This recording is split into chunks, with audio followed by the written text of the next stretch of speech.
the news. My name is Ifi Onachupu, and now the news in detail. The State Project Monitoring Committee for the Rural Access and Agricultural Marketing Projects, RAAMP, has been inaugurated. The Commissioner for Road Construction, Furniture and Maintenance, Engineer Marcel Ifejiofor, inaugurated the committee at the conference room in the ministry in Oka. Works correspondent Ngozi Obileri covered the event and now reports. The Rural Access and Agricultural Marketing Project, RAMP3, is a federal government initiative aimed at creating access in the rural state roads, especially agrarian communities. The program was established in September 2016 and became operational in October 2017 in the state, with financial support from World Bank, French Development Bank, and African Development Bank. RAMP3 is a successor to the second Rural Access and Agricultural Marketing Project, which also succeeded RAMP1 and has the Federal Ministry of Agriculture as the lead agency. Inaugurating the committee, Engineer Ifejiofor expressed happiness that such project is being actualized during his time, as he said that the program will reduce the stress farmers go through to evacuate their farm produce, saying that the move is in no small measure a boost to agriculture as desired by Governor Willie Obiano. Engineer Ifejiofor urged project coordinators to provide job prescription for the project monitors so that there will be no conflict of interest, charging the committee to live up to expectation. I want to encourage you, as a ministry under which you are operating, we are going to give you all the support you need. The job will be easier because you are helping us, we are working together. We have experienced engineers to help where necessary. Speaking earlier, the state project coordinator, Engineer Joseph Onyejekwe, announced that Governor Obiano has paid 100 million naira as the first tranche of the counterpart funds, which is 8% of the fund, while the African Development Bank will complete the 92% of the fund. Engineer Onyejekwe explained that not all the local government areas will benefit from the project because it is meant for pure agrarian areas like Anambra East, Oka North and South, Orumba North and South, Ayamelum, Idemili North and South, Ihiala, Agwata, Anocha, Oyi and Dunukofe council areas. Ensure that the expenditures are within the approval plan by the RAMP efforts. Can you know that the SPMC will not be involved in day-to-day management of the project, but will provide strategic and policy guidance to the state government? Responding on behalf of other members of the committee, the chairman of the committee and the permanent secretary, Minister of Road Construction, Furniture and Maintenance, Mr. Emeka Ohuoha, pledged to do the work with diligence, saying that they cannot afford to disappoint government and Anambra. On behalf of my members, pledge that we will do our jobs with diligence, commitment, and with all respect. The 13 members of the committee were selected from various ministries and departments. In Oka, I am Ngozi Obileri for ABS News. A medical expert, Dr. Philip Olabisi, says pregnant mothers must take folic acid at least 1 month before delivery to lower the risk of brain and spinal cord transformation. Dr. Olabisi made this known during the first maternal skill conference organized by the Office of the Senior Special Assistant to the Governor and Health in partnership with the Diligent Care for Creative Intelligence Development held at the Jerome Udoji Secretariat, Oka. Health correspondent Chibuzo Okoye has the report.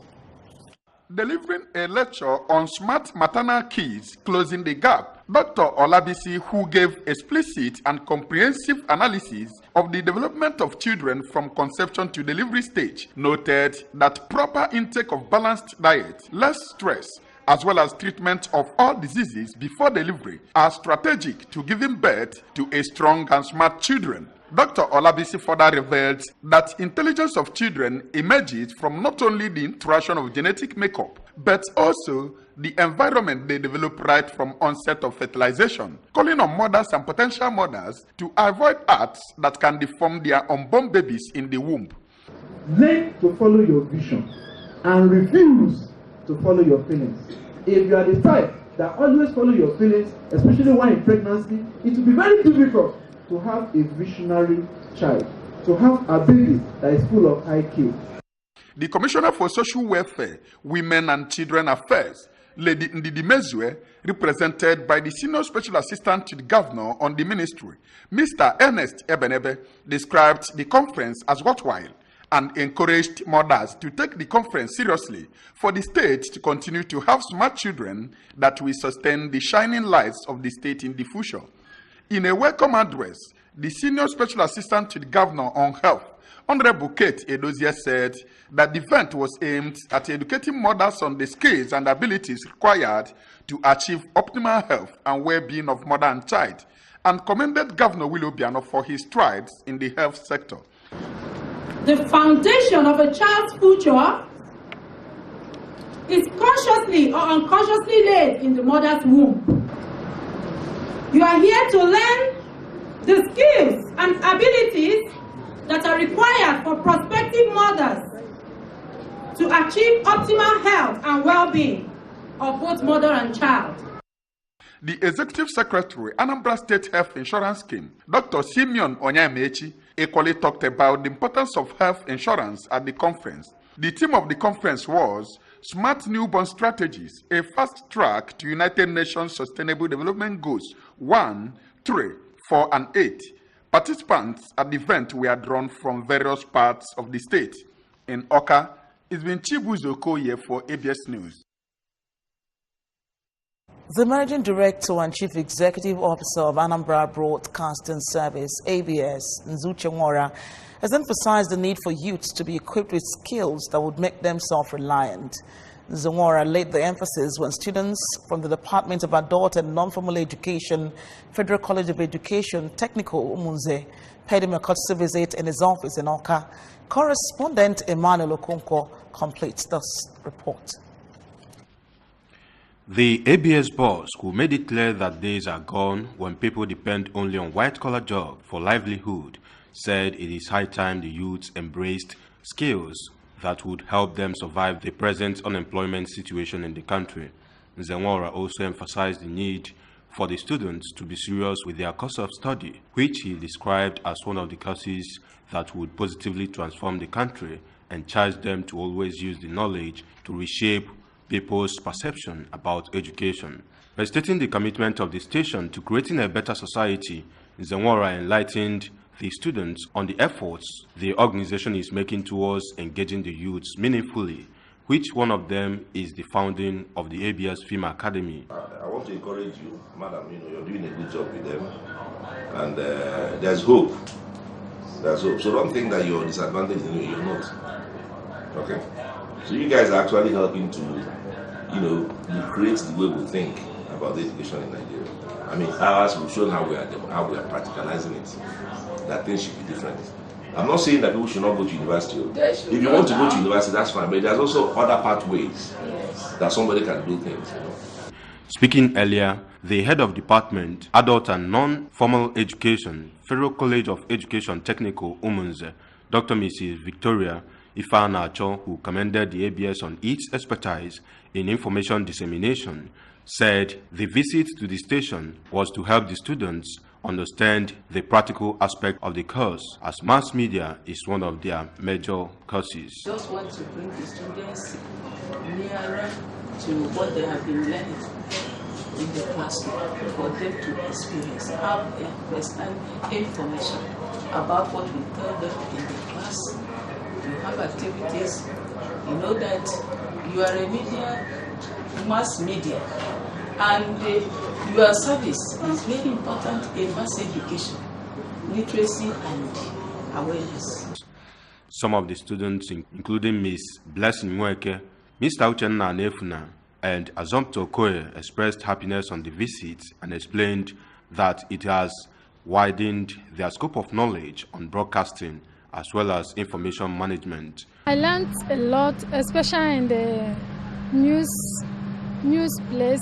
They taught us everything there, pertaining how to cast news, how you can edit everything, make sure that you give out the necessary thing, not be putting your own opinion. Our visit is so clear. We are very happy to see a lot of things. We went to a lot of departments, but the one that is so much interested is in the news department. The students were later conducted around the station to familiarize with some equipments and departments in the broadcasting station. In Oka, I am Emmanuel Okonkwo, reporting for ABS News. The 2018 Nigeria Demographic and Health Survey, NDHS, has commenced in Anambra State. The 4-month exercise, which took off on the 26th of August across the 36 states of the Federation and the Federal Capital Territory, will end on the 15th of December. Monica Okechukwu filed the report taken from our studios. In our press briefing at the state headquarters of the National Population Commission, Oka, the Minister of Health, Professor Isaac Adewole, said the Nigerian Demographic and Health Survey, which is the 6th in the series of DHS conducted in Nigeria, is a 5-year periodic worldwide survey program designed by USAID with support from other international donor organizations to assist countries in conducting household sample surveys to monitor changes in population, health, and nutrition. Professor Adewole, whose paper was presented by Anambra State Director, National Population Commission, TPL, Joaquin Olase, on behalf of the Federal Commissioner, Anambra State, Professor Chika Moore, pointed out that the survey is currently being carried out in several countries in Africa, Latin America, and the Caribbean, as well as Asia, Eastern Europe, and the Middle East. He explained that the data from these surveys will be used to better understand the population, health, and nutrition situation in these countries. The health minister further hinted that the Nigerian DHS is being conducted by the National Population Commission, NPC, the agency's statutory mandate to generate demographic data for national planning in collaboration with the Federal Ministry of Health. For this exercise, adequate logistic arrangement for effective development of personnel and material in the selected local government areas has been put in place. The support and assistance of the various state governments, local government seated for the provision of accommodation for field staff. The security agencies have been put into notice in the areas where the exercise is scheduled to take place. Expatiating further on the exercise, the State MPC Director, TPL Olase, hinted that the survey seeks to collect high-quality data on fertility levels, investigate factors that impact on maternal and neonatal morbidity and mortality, provide information to address evaluation needs, as well as assess prevalence of malaria and genotype tests for sickle cell disease, among others. He revealed that the survey, which will be carried out in 18 out of 21 local governments of Anambra State, beginning with Ihiala Council area, the State MPC Director appealed to all stakeholders, including governments at all levels, traditional rulers, presidents general, the affected communities, as well as the media, to assist in ensuring successful 2018 Nigerian Demographic and Health Survey. Others who spoke on the occasion were the Supervisor, NDHS, Anambra State, Dr. Ejike Daniel, the Controller, Ayamelum Council Area of MPC, Mr. Oliver Mezwe, and Head of Technical Department, Mrs. Chinyere Maduago. So by the time we get to such difficult areas, there are promises that they will come to our aid and they make it easy for us to get across the whole interview. My colleagues here, thank you for coming. The controllers from different local governments. You still have your work to do. Until we get this data for Nigeria, we'll continue to fight.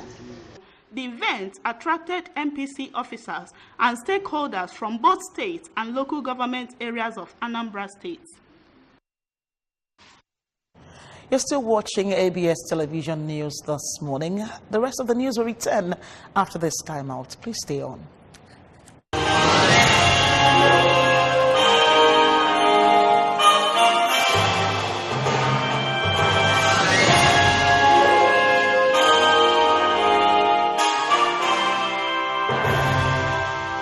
In Ndi Anambra ekene munu. Hi people, this is your favorite Igbolicious babe, Rachel Okonkwo, aka Nkoli Nwansuga. My name's John Ikechukwoga. I am Honorable Dr. P.T. Bida, member representing Njikoka 2 in Anambra State House of Assembly. Afambo Nze Uche Nwora, Managing Director, CEO, Anambra Broadcasting Service. My name is Colette Madike, beauty queen, filmmaker, and you're watching. You are watching Inekili ABS TV. Never you ever touch that dial. Keep watching ABS. I love them. Yeah, I like them. It is ABS TV. All the time. ABS.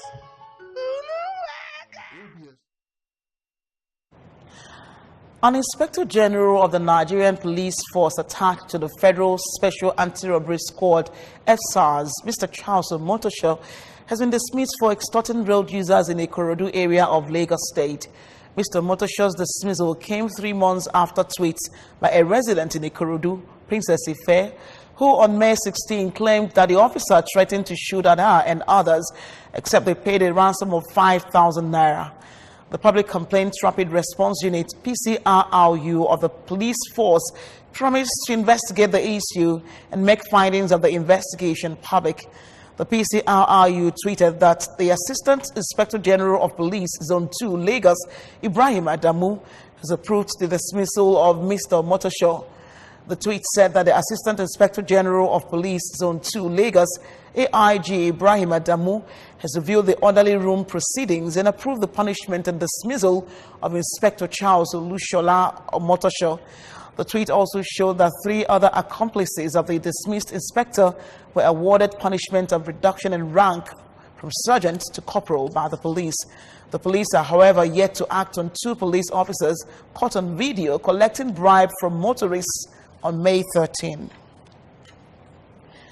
An explosion and fire at an oil refinery in southern Germany has injured 8 people. Officials say the incident at a refinery near Ingolstadt, which is about 80 kilometers north of Munich, happened at 0530 local time.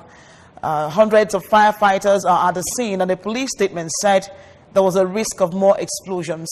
Authorities ordered 1,800 residents to evacuate their homes, but local media reports they are now able to return. Images and videos shared on social media show a major fire and huge plumes of smoke billowing into the air. The cause of the explosion, which was reportedly felt within a radius of several kilometers, is not yet known. In a statement, police said 3 of the victims had suffered medium or serious injuries. They added that work to extinguish the flames was continuing. Residents within a 20-kilometer radius of the site have been advised to keep their doors and windows closed because of the smoke. The refinery is owned by Bayan Oil Group, which employs nearly 800 people across 2 sites in the region.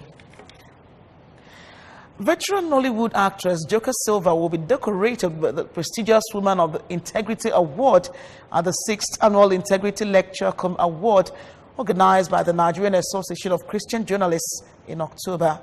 Congo Aso singer Nice is another entertainer that has been nominated for the Young Person of Integrity of the Year Award. The lecture and award program themed Integrity is Everything was organized to encourage integrity against corruption and also to identify a few of Nigeria's illustrious sons and daughters who have been able to hold on to the virtues of integrity in their daily lifestyle as leaders. The veteran journalist, Mr. Ray, who is billed to deliver the keynote address tagged Integrity, the key factor for building a virile nation. The award, which comes in various categories, is not only given to entertainers, but political leaders, as well as to encourage the spirit of integrity in every stratum of the society. For instance, Governor Samuel Otom of Benue State will be honored as the Integrity Man of the Year. In addition, a few media practitioners, top editors of some national newspapers, will be conferred with the Professional Integrity Award, which is an automatic recognition as senior members and ambassadors of the association. Super Eagles goalkeeper Ike Chukwuezenwa has said The players have shifted attention to the 2019 Africa Cup of Nations qualifiers against Seychelles and Libya, respectively. The three-time Africa champions have failed to qualify for 2 editions of the biannual tournament since becoming champions in 2013 under the Super Eagles manager Stephen Keshi. Ezenwa, who had no chance of being in goal at the World Cup in Russia, despite being part of the team, said that the team's major priority will be to qualify for AFCON 2019. He said the team has to ensure that their games against Seychelles and Libya in the AFCON qualifiers must be a must-win if they will make it through. The Super Eagles lost the opening group match 0-2 in Uyo against South Africa. Only a win against the Indian Ocean country would brighten the chances of qualifying. That's the news, but then before we go, remember that you can listen to news and programs on ABS 88.5 FM from any part of the world by logging onto our website www.absradiotv.com. You can like us at www.facebook.com/ABS Radio Television. Follow us on Twitter and Instagram at ABS Radio TV. Now a recap of the main points. State government is set to implement the Road Access and Agricultural Marketing Project 3. ABS MD Mora has charged youths to acquire skills to become self-reliant. Police has sacked SARS inspector over extortion. And from Germany, 8 persons have been injured after oil refinery explosion. That's the end of the news. Thanks for joining us this Sunday morning. My name is Ifi Unachuku. Good morning.